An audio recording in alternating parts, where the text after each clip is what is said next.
Lalu kemudian Ummu Sulaim berkata, relakanlah anakmu karena anakmu telah diambil oleh Allah Subhanahu wa taala. Saat itu juga Abu Talha langsung marah. Langsung marah Abu Talha langsung datang ke Rasulullah menceritakan yang terjadi. Lalu kemudian Rasulullah mengatakan, bergembiralah Abu Talha, sesungguhnya Allah merahmati apa yang kalian kerjakan tadi malam. Assalamualaikum warahmatullahi wabarakatuh. Alhamdulillah rabbil alamin wassalatu wassalamu ala asrafil anbiya'i wal mursalin wa ala alihi wa sahbihi ajma'in. Allahumma shalli ala Muhammad wa ala ali Muhammad.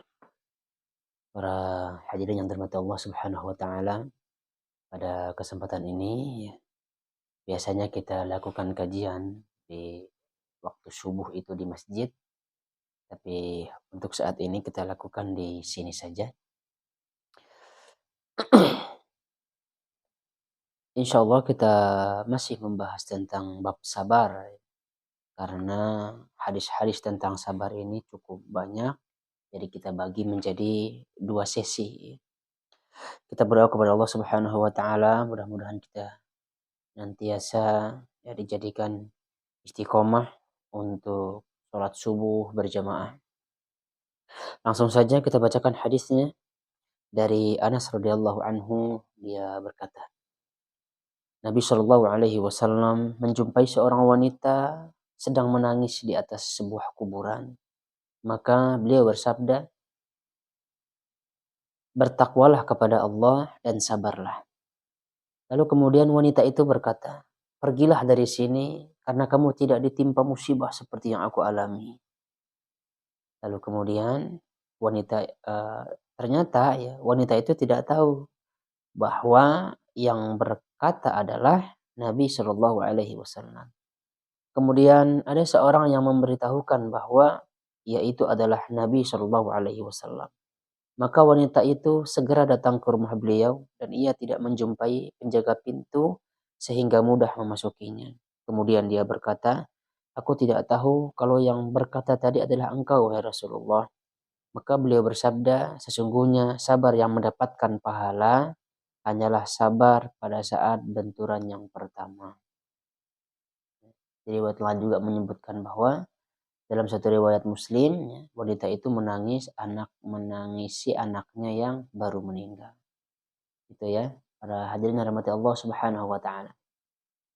Ternyata seorang perempuan ini tidak mengetahui bahwa itu adalah Rasulullah Shallallahu alaihi wasallam.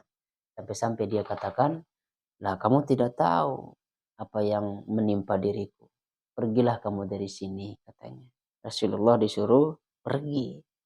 Nah, tapi apa jawaban Rasulullah ketika perempuan ini datang ke rumah beliau? Sesungguhnya sabar yang mendapatkan pahala adalah pada saat benturan pertama. Dalam hadis ini juga ya kita dapat mengetahui bahwa bagaimana akhlaknya Rasulullah Shallallahu Alaihi Wasallam. Ketika perempuan ini menyuruh Rasulullah pergi, Rasulullah tidak marah. Ya, Rasulullah langsung pergi beliaunya. Karena beliau juga tahu bagaimana psikologis si perempuan ini pada saat itu. Nah, bukan mengatakan loh, saya kan nabi, ini nabimu loh. Nah, Rasulullah tidak mengatakan demikian. Ini artinya Rasulullah mempunyai akhlak yang luar biasa. Hadirin yang dirahmati Allah Subhanahu wa taala. Ketika ada sebuah pertanyaan, apakah perempuan disunnahkan untuk berziarah kubur? Sedangkan di riwayat yang sahih mengatakan ya Allah melaknat perempuan-perempuan ziarah. Apakah dengan dalil ini lantas mutlak bahwa perempuan itu haram berziarah? Maka jawabannya terdapat 2 pemahamannya. Yang pertama, pendapat yang pertama mereka katakan mutlak ya, haram secara mutlak bahwa perempuan tidak boleh berziarah. Yang kedua mengatakan boleh berziarah tetapi jangan sering-sering. Nah, inilah pendapat yang kedua adalah pendapat yang jumhur ya. Sebab apa?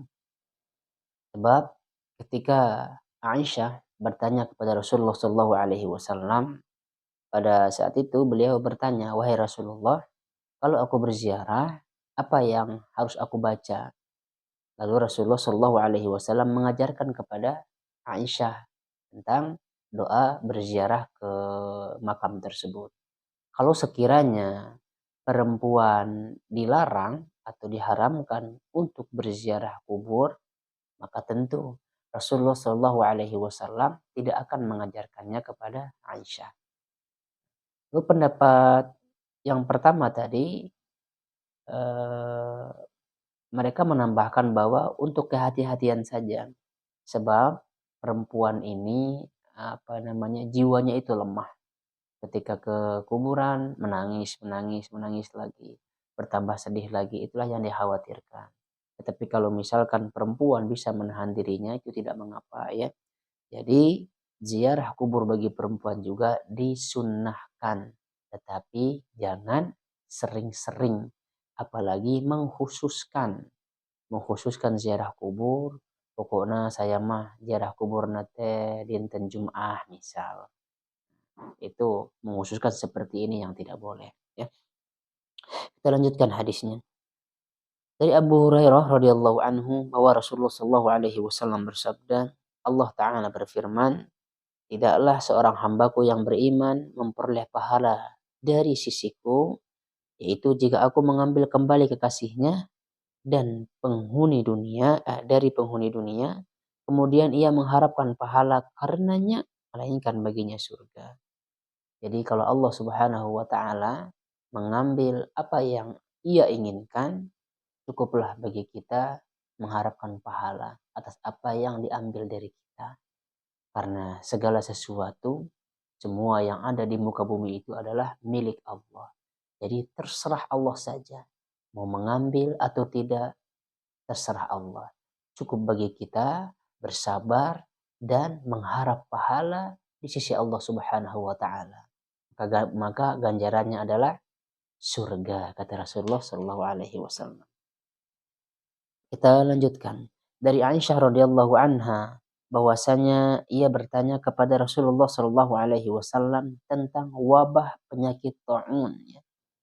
Nah, penyakit taun ini penyakit yang menular ya. Bisa berupa bisul yang sangat menyakitkan dan yang lain. Kemudian beliau memberitahu bahwa wabah itu merupakan azab atau siksaan yang ditimpakan Allah kepada siapa saja yang dikehendakinya. Akan tetapi Allah menjadikannya sebagai rahmat bagi orang-orang yang beriman. Maka seorang yang tetap tinggal pada suatu daerah yang terjangkit wabah dan ia sabar serta hanya memohon kepada Allah, kemudian sadar bahwa ia tidak akan tertimpa wabah kecuali Allah menakdirkannya, maka ia akan mendapat pahala seperti pahala orang yang mati syahid. Kita ambil contoh lah ya yang kemarin, tahun-tahun sebelumnya ketika corona barangkali ya. Ketika orang ditimpa atau terjangkit corona, lalu kemudian dia bersabar. Setelah dia sabar, dia ridho terhadap penyakit yang menimpa dia, ganjarannya ketika dia meninggal adalah syahid. Intinya mah Allah memberikan kita ujian berupa penyakit. Kita bersabar. Bisa jadi dengan penyakit yang Allah berikan kepada kita, kita jadi berzikir. Bisa jadi dengan penyakit yang Allah berikan kepada kita lebih dekat kepada Allah Subhanahu wa taala. Kita membanjiri lisan kita untuk berzikir. Bukankah ketika kita ditimpa musibah kita katakan astagfirullah, astagfirullah. Ya Allah sembuhkanlah aku, ya Allah sembuhkanlah aku. Kita baca banyak-banyak doa yang kita baca agar kita mendapatkan kesembuhan. Berarti apapun atau termasuk sakit, ya, bisa jadi manusia itu mengatakan bahwa itu adalah keburukan. Kan tetapi di sisi Allah Subhanahu wa taala justru itu adalah kebaikan bagi kita. Tidak semua hal-hal yang negatif yang menimpa kita itu adalah negatif. Ya, akan tetapi itu adalah kebaikan bagi kita. Kita lanjut saja. Dari Anas radhiyallahu anhu dia berkata, saya mendengar Nabi Shallallahu alaihi wasallam bersabda, sesungguhnya Allah taala berfirman, apabila aku menguji salah seorang hambaku dengan kebutaan pada kedua matanya, kemudian ia sabar, aku akan menggantikan keduanya dengan surga. Masya Allah, luar biasa. Ya. apa apa eh, apa kata Allah, apabila aku menguji salah seorang hambaku dengan kebutaan pada kedua mata. Jadi semua itu adalah ujian. Bagus orang yang buta diuji ya dengan matanya, lalu kemudian dia bersabar kata Allah, maka Allah akan mengganti keduanya dengan surga. Kita lanjutkan hadisnya.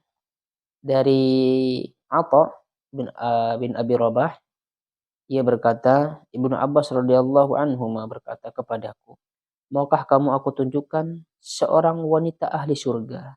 Aku menjawab, iya tentu. Ibnu Abbas berkata, dia adalah seorang perempuan berkulit hitam yang datang kepada Nabi Shallallahu Alaihi Wasallam seraya berkata, wahai Rasulullah, aku biasa pingsan karena kerasukan jin dan auratku tersingkap. Berdoalah kepadaku, ya, berdoalah kepada Allah untukku, kata dia ya. Lalu beliau menjawab, jika kamu mau, bersabarlah dan kamu akan mendapatkan surga. Dan jika kamu mau, aku akan berdoa kepada Allah dan ia akan menyembuhkanmu. Lalu perempuan itu menjawab, aku akan sabar wahai Rasulullah. Perempuan itu kembali berkata, auratku tersingkap ketika pingsan ya Rasulullah. Maka doakanlah kepada Allah supaya auratku tidak tersingkap lagi karenanya. Beliau pun mendoakannya. Masya Allah. Orang masih sakit, ya. Orang sudah sakit, orang ini perempuan ini ya, dia sudah sakit tapi masih memikirkan auratnya. Coba bayangin bagaimana keimanannya sahabiah ini. Lalu kemudian ketika Rasulullah memberikan jawaban kepada dia, bersabarlah, maka kamu akan mendapatkan surga. Tapi kalau kamu mau aku mendoakanmu, ya, aku minta kepada Allah Subhanahu wa taala kesembuhan ya bagimu. Maka Allah akan menyembuhkanmu. Apa jawab si perempuan? Perempuan justru memilih sabar. Karena apa? Akhirnya dia akan dimasukkan ke dalam surganya Allah Subhanahu wa taala. Yang kita garis bawahi sekarang ya, dia sempat-sempatnya memikirkan auratnya. Padahal ya, kalau misalkan orang sudah sakit atau kerasukan, kan itu pasti dimaafkan apabila auratnya itu tersingkap. Tapi kenapa sekarang di zaman yang serba modern ini, Masya Allah, banyak orang yang tidak memperdulikan auratnya. Banyak orang yang tidak pakai kerudung. Banyak orang yang bajunya sampai di sini saja. Banyak orang yang berpakaian, banyak orang yang bercelana di atas di atas lututnya, terutama perempuan. Nah, ini fitnahnya di zaman sekarang ini. Seakan-akan aurat ini adalah masalah kecil bagi mereka, padahal di sisi Allah ini adalah masalah yang besar.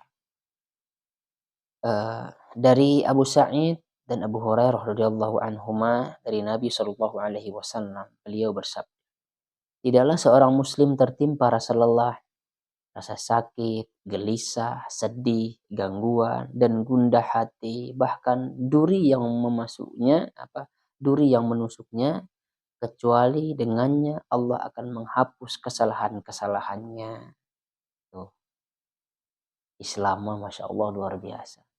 Tidaklah seseorang itu ditimpa sakit. Tadi kan disebutkannya gelisah, sedih, gangguan, ya, gundah hati, bahkan duri yang menusuknya, kecuali dengannya Allah akan menghapus kesalahan-kesalahannya. Dengan catatan yang tadi ya, dia bersabar. Kalau dia marah-marah mah tuh bisa jadi nanti kan justru itu yang membuat dia berdosa. Oleh karenanya apapun itu ya, tujuan Allah itu sebenarnya untuk membersihkan dosa-dosa kita. Bisa jadi karena kemaksiatan-kemaksiatan yang begitu banyak yang kita lakukan, sehingga Allah menguji kita, Allah ingin membersihkan kita dari dosa-dosa tersebut dengan menimpakan kita yaitu rasa sakit dan lain sebagainya. Nah, dari Ibnu Mas'ud radhiyallahu anhu dia berkata, aku pernah bertamu ke kediaman Rasulullah sallallahu alaihi wasallam. Sedang beliau dalam keadaan demam. Kemudian aku berkata, wahai Rasulullah, demam yang menimpa engkau sangat parah. Beliau menjawab, benar. aku terkena demam, seperti demam 2 orang di antara kalian. Lalu kemudian aku berkata, dengan demikian engkau mendapatkan pahala 2 kali lipat. Rasulullah menjawab ya, iya benar demikian. Begitu juga tidak ada seorang muslim pun yang tertimpa musibah, baik duri ataupun yang lebih parah, melainkan Allah akan memberinya balasan dengan menghapus kesalahan-kesalahannya dan menggugurkan dosa-dosanya sebagaimana dedaunan berguguran dari pohonnya.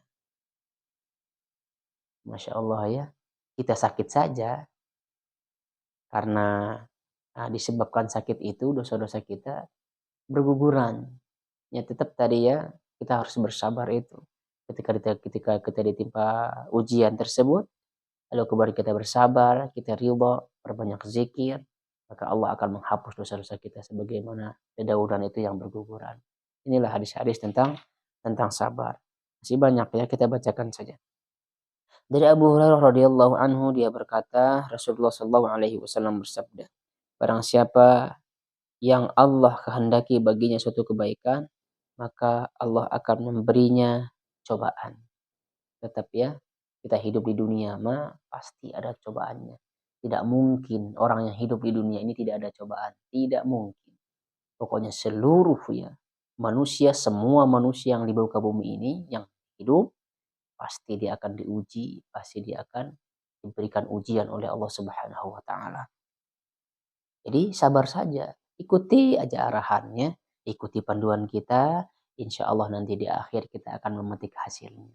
Kita akan memetik hasil dari kesabaran kita akan memetik hasil dari keriduan kita terhadap musibah-musibah tersebut.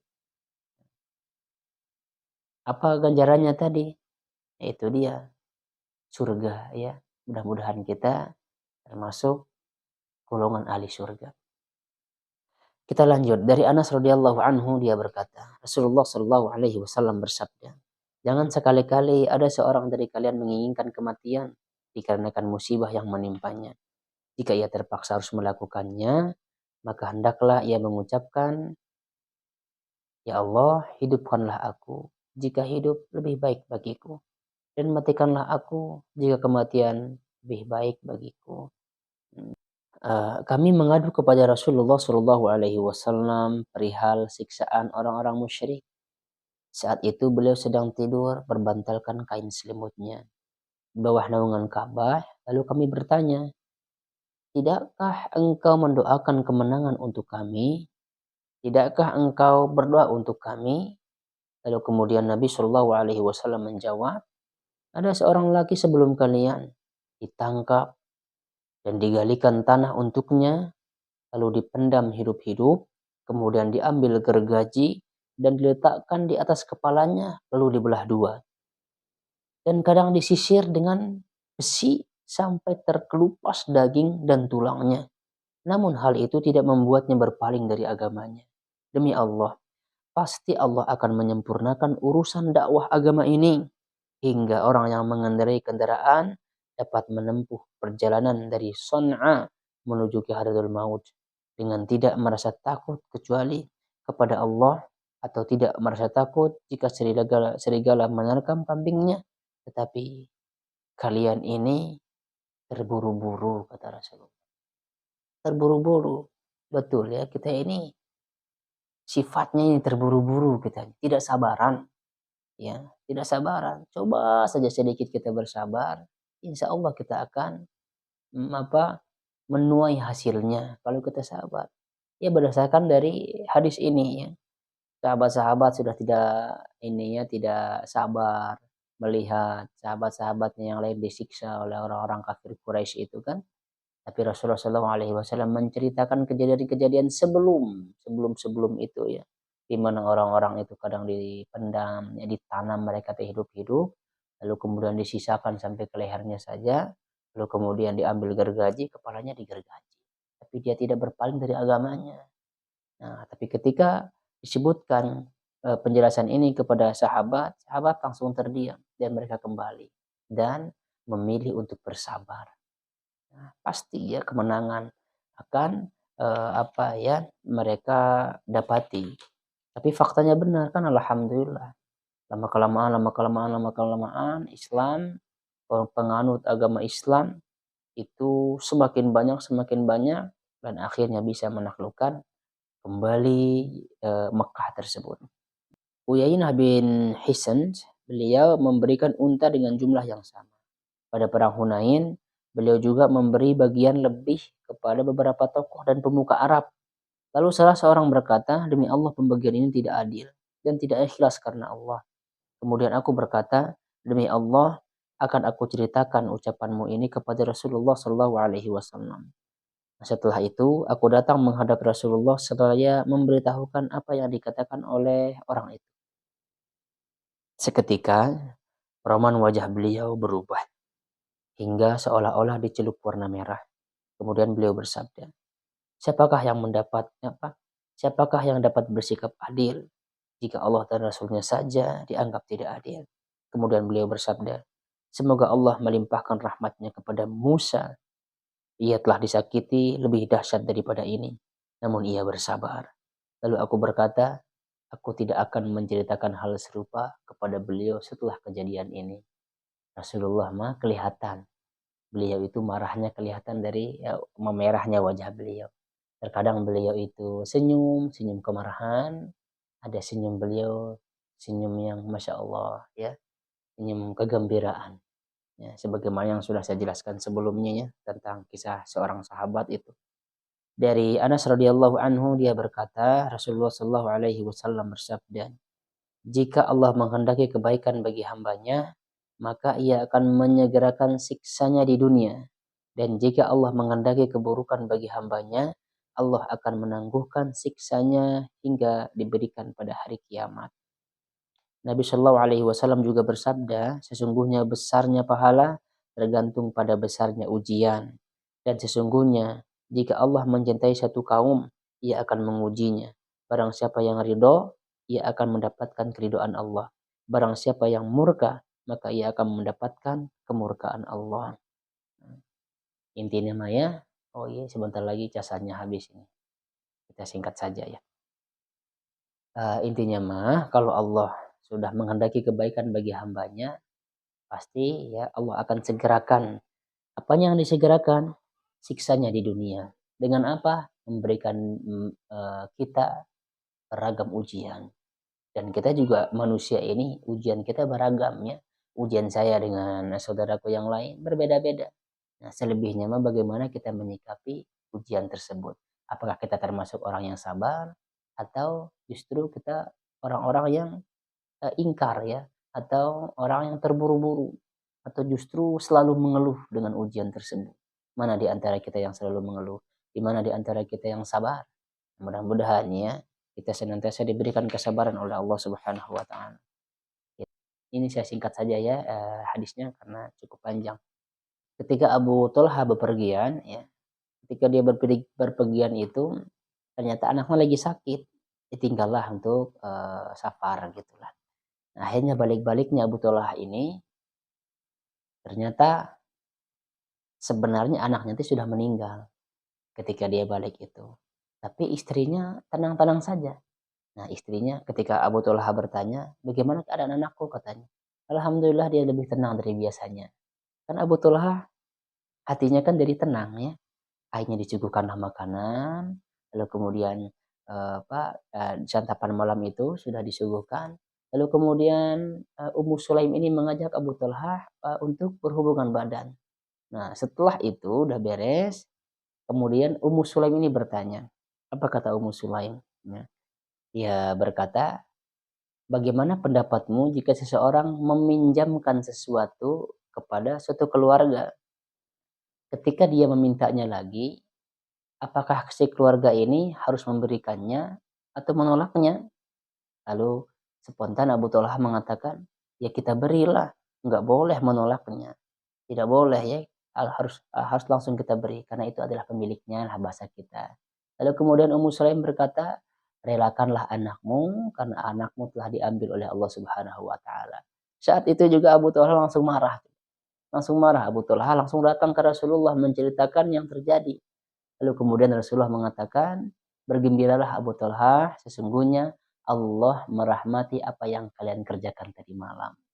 Nah, dari kisah ini apa yang kita ambil? Istrinya yang luar biasa, bisa menenangkan dirinya, bisa menenangkan suaminya. Seakan-akan tidak terjadi sesuatu.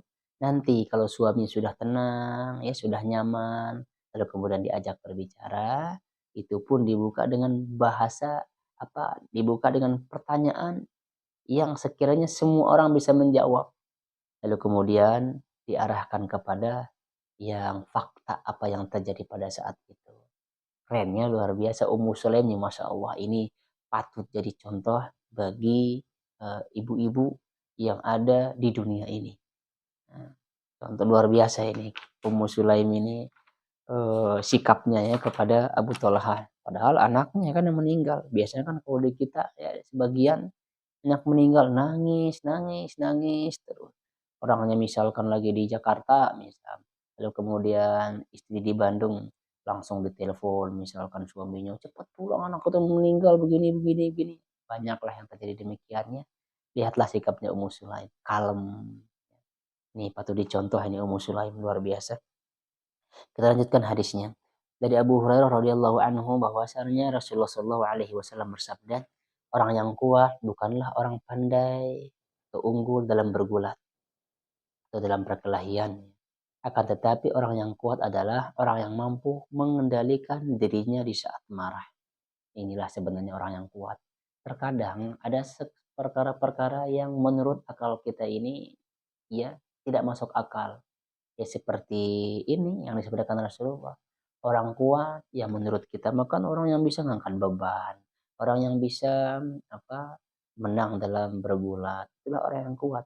Tapi hakikatnya kata Rasulullah, orang yang kuat itu adalah yang bisa menahan amarahnya. Jadi sabar weh, gitunya. Nah, kita lanjutkan dari Sulaiman bin Surat ya. Radhiyallahu anhu, ia berkata, ketika aku duduk bersama Rasulullah Shallallahu alaihi wasallam, ada dua orang saling mencaci. Salah satu dari mereka wajahnya merah dan urat lehernya menegang. Lalu Rasulullah Shallallahu alaihi wasallam bersabda, aku mengetahui suatu kalimat yang kalau dibaca niscaya hilang apa yang sedang dirasakannya. Jika ia membaca A'udzubillahi minasyaitonirrajim, eh, maka akan hilang apa yang sedang dirasakannya. Maka para sahabat memberitahukan orang itu. Sungguhnya Nabi Shallallahu Alaihi Wasallam bersabda, mintalah perlindungan kepada Allah dari setan yang terkutuk.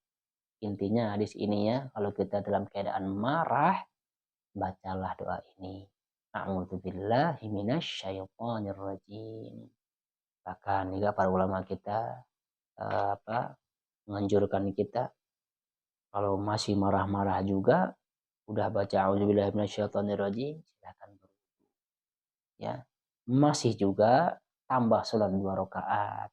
Itu ya, perbanyak istighfar. Selalu ada solusi ya dari setiap permasalahan kalau di Islam mah. Oleh karenanya kita beruntung ini yang sebagai kaum muslimin. Masya Allah ini hadisnya masih banyak ya, kita singkat-singkat saja berarti karena ini baterainya mau habis ya. Dari Muaz bin Anas radhiyallahu anhu, Nabi Shallallahu alaihi wasallam bersabda, barang siapa yang mampu menahan amarah padahal ia sanggup melampiaskannya, niscaya Allah Subhanahu wa taala akan memanggilnya di hadapan segenap manusia pada hari kiamatnya serta disuruh memilih bidadari yang dikehendakinya. Barang siapa sebenarnya dia mampu marah tapi dia tahan amarahnya, Allah akan panggil dia nanti di hadapan para makhluknya. Lalu kemudian orang yang bisa menahan amarahnya ini disuruh memilih bidadari-bidadari yang dia kehendaki. Luar biasa ya. Nah ini apa hadiah dari kesabaran. Kita lanjut. Dari Abu Hurairah radhiyallahu anhu bahwa seorang lelaki pernah berkata kepada Nabi Shallallahu alaihi wasallam, "Nasihatilah aku," kata kata dia ya. Beliau bersabda, "Jangan marah." Orang tersebut mengulangi pertanyaannya. Beliau tetap bersabda, "Jangan marah. Jangan marah." Sebab ya, marah ini mendatangkan sesuatu yang lebih parah dari sebelumnya. Yang tadinya misalkan permasalahannya itu satu, Ini jadi 10, jadi 20, diungkit-ungkit lagi yang kemarin-kemarin itu setelah diungkit. Orang yang marah. Kita lanjutkan. Dari Abu Hurairah radhiyallahu anhu, dia berkata, Rasulullah Shallallahu alaihi wasallam bersabda, tidak henti-hentinya ujian menimpa orang mukmin dan mukminah, baik kepada dirinya, anaknya, atau hartanya, hingga saat ia menghadap Allah tidak mempunyai dosa apapun. Jadi hadis ini menjelaskan bahwa selagi kita hidup pasti kita akan diuji. Itu aja kunci namanya. Nah, sampai apa? Sampai kesalahan-kesalahan kita ini sudah habis. Sampai Allah Subhanahu wa taala menghapus dosa-dosa kita, kesalahan-kesalahan kita. Itu dia tetap ya kuncinya tadi itu kita bersabar, kita ridho terhadap ujian yang menimpa kita.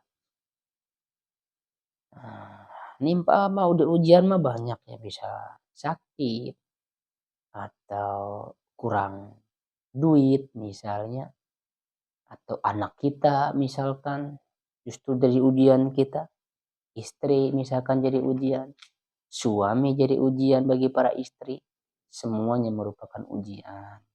Jadi sikapilah dengan baik, sikapilah dengan apa yang ada dalam panduan kita yaitu Al-Quran dan Sunnah. Insya Allah ya, kalau misalkan kita mengikuti panduan, kita akan menjadi orang ya yang bijak dalam menyikapi masalah.